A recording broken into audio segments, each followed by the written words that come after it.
Woo-wee, boys, we got ourselves a patch for Pokemon Unite. I didn't see when this came out, but I was notified of it. I think it's going to be going live 3 hours from now. So, Rank Series 20 Balance Patch, Scorching Waves. So, it looks like we're getting, like, actual... I'm going to go ahead and... There's your thumbnail, by the way. I'm going to go ahead and assume we're actually getting, like, more detailed patch notes, maybe? I don't know, that's pretty cool. But Pika Party's back. That's pretty cool. Blah, blah, blah, blah. Trevenant.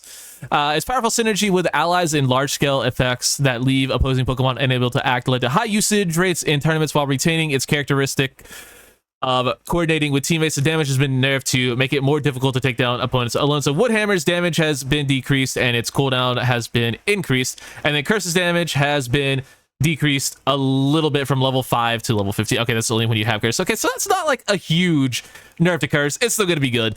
They didn't nerf Pain Split, which I think Pain Split was the problem personally. So, yeah, fine nerf to Trevenant, but I think Trevenant's still going to be good. I'm here for it. Hoopa! Its high usage rate in tournaments was due to the effective use of Trick and Force to enhance the team's mobility and provide healing at the same time. Since healing is not the primary effect, the amount of it has been nerfed. I think that's fine. I think Trick is still very good. People have never really played Trick with Phantom Force anyway in solo queue. I think Trick Koopa is still going to be pretty darn solid. Leafeon, yes, please, thank you. Okay, the high damage from Solar Blade Leafeon made one of the best Pokemon for securing last hits and picking up KOs, leading to early game dominance. Solar Blade's damage and chlorophyll movement speed have been nerfed to reduce its impact in the early stages of Unite battles. I'm here for this. Chlorophyll movement speed has been reduced by 5%, and Solar Blade's damage has been increased by 4%. That's not a lot. I think it's probably still going to be solid, especially for last hitting. But, I mean, it's something. It's a step in the right direction towards nerfing an Eevee. I'm here for that. Mr. Mime getting a buff. In the current draft mode, there are a few options for support Pokemon that excel in healing allies. To provide more options, the healing of Power Slap has been increased. Yes, yes, yes, yes, yes, yes. The movement speed increase for Power Slap has been increased, and the healing has been increased by 22%. Yo, that is sick. That is so sick. I love that. That is such a cool buff. I love that. Okay, cool. Tyranitar. You guys know my take on Tyranitar. I never thought it was the best Pokemon in the game, even after the buff. But the excessive damage from Stone Edge and the high durability in Sandstorm allow it to fight multiple Pokemon at once, making it difficult to deal with in ranked matches. The overall damage and durability in Sand Tomb have been nerfed. So its base attack stats from 150 to 485 have been reduced from 150 to 450. So it gets a late game attack decrease. That's fine. Its Sand Tomb damage has been reduced by 10%. Stone Edge damage has been decreased by 10%, and the Unite move damage has been decreased by 20%. So Tyranitar's trash again. Got it.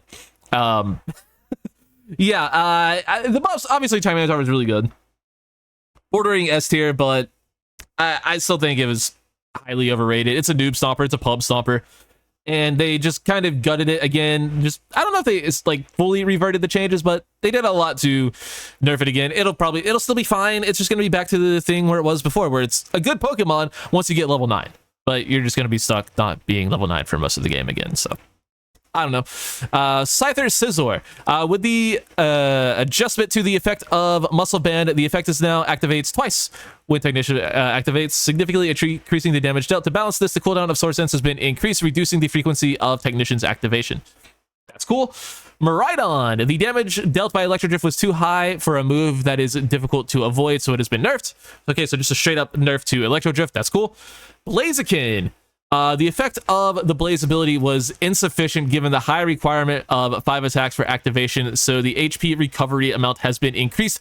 Both Focus Blast and Blaze Kick have been buffed to make it easier to successfully change consecutive attacks from the Unite move to each respective move. So Blaziken getting buffs. I don't know about that one, Chief.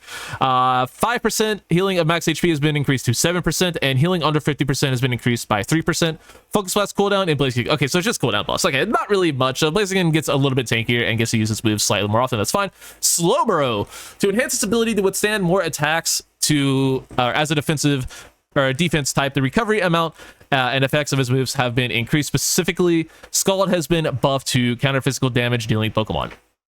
We're buffing Slowbro? Alright. So the healing on Slack Off is 1.5 times max HP, 6 times to 2%, so 0.5% there. Surf's cooldown has been decreased by 1 second, and the effect of Burn state reducing attack has been increased by 20%. Oh my god, that's pretty big. Okay, that's pretty cool. I'm here for that. So slowbro getting huge buffs. Not that I needed them. Mimikyu getting you do so many cool things with the mime and the Blaziken and kind of the slowbro, and then you buff Mimikyu. Why? As a balance type, often facing 1v1 situations, its durability was insufficient. No, it wasn't. Therefore, the HP recovery amount from Shadow Claw and the frequency of entering a defensive state with player off has been increased. Why? Why? Why? Why are we doing this? Movement speed increase from player off has been increased. The cooldown has been decreased by 1 second, and then 20% healing increase on Shadow Claw. Well, they take T-Tar away and they give you Mimikyu and Blaziken. So there's that. Venusaur. Compared to Giga Drain, Sludge Bomb seems to underperform. The move's effects have been buffed generally. So more damage on the hits. Poison damage has been increased by 50%. And the special defense decrease has been... It lasts longer, but it does less. Sure. Okay, so the damage of Pursuit and Psycho Cut was low. No, it wasn't. Buff to Absol. No, it really wasn't. Absol was just weak to stuns, which there are too many of in the game. The risk of engaging the opponent...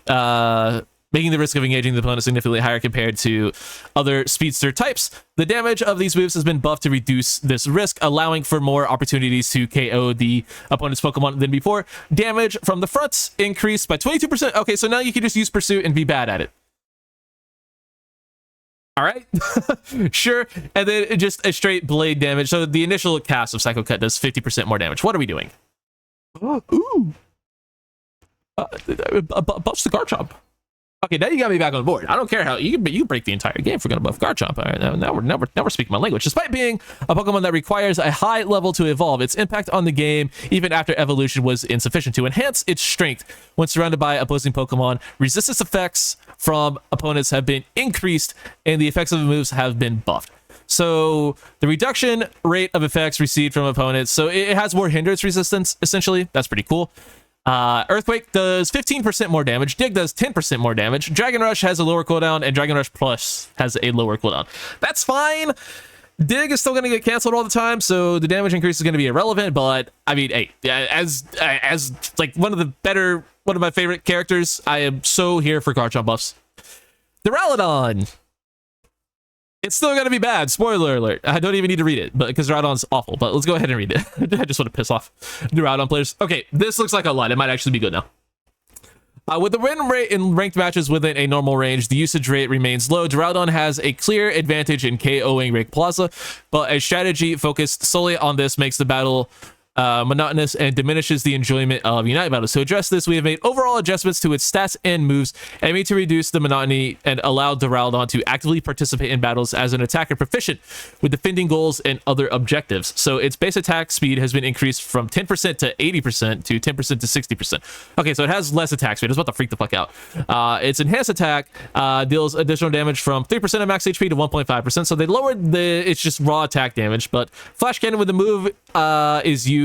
The attack speed increases by 100%, gradually reducing to normal over 5 seconds. So you attack a lot faster in Flash Cannon, with each enhanced attack dealing additional damage, 3% of max HP. So they lowered the percent HP damage, but you attack more often, so that kind of evens out.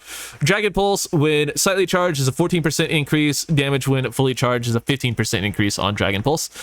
Stealth Rock, when Shadow Rocks hit opponents, a shield effect is granted. That's pretty nice. A little bit of tankiness. Number of hits before immobilization has been decreased from 4 to 2, so you get that more often. And then, ooh, the Unite move, the Revolving Ruin, now knocks back opponents at the end of the move. Damage from Beam, 30% increase. Continuous damage from Flame Trail, 50% decrease. So the Flame Trail does less damage, but the knockback is going to be huge. Okay, all right, we're cooking a little bit. I can tell you right now, Flash Cannon is still going to be absolutely awful. You might be able to kill some squishies when they dive on you. Like, you might be able to kill a Speedster every now and then, but a Mimikyu jumps on you, you're dead still. So, but Dragon Pulse definitely seems to be a little bit more viable now. Stealth Rock seems incredibly viable, and the Unite move, that's actually a huge buff. Overall, I'd say pretty much a W of a patch. Duraludon's going to be better. Garchomp is a big winner, just because it's my favorite Pokemon to play, one of them. Venusaur seems irrelevant for Sludge Bomb. Mimikyu, actual patch winner. Slowbro, big patch winner. Rhydon got some stuff. Scizor got some stuff. Tyranitar, huge loser. Mime, big winner. Leafeon, Hoopa, Trevenant. Trevenant's still gonna be good. Trevenant's honestly still a winner. So yeah, overall, huge W of a patch. I'm here for it. Hopefully you guys do end up enjoying this one. The patch goes live, like I said, in 3 hours. I'll probably stream because I have to be up till like I'm recording this at 10 a.m. as you guys can see. I have to be up till 10 a.m. So I'll probably just be up streaming. So if you want to come hang out, I'll be live when the patch goes live. So come hang out then, and I'll see you then. Thanks for watching, guys. Bye.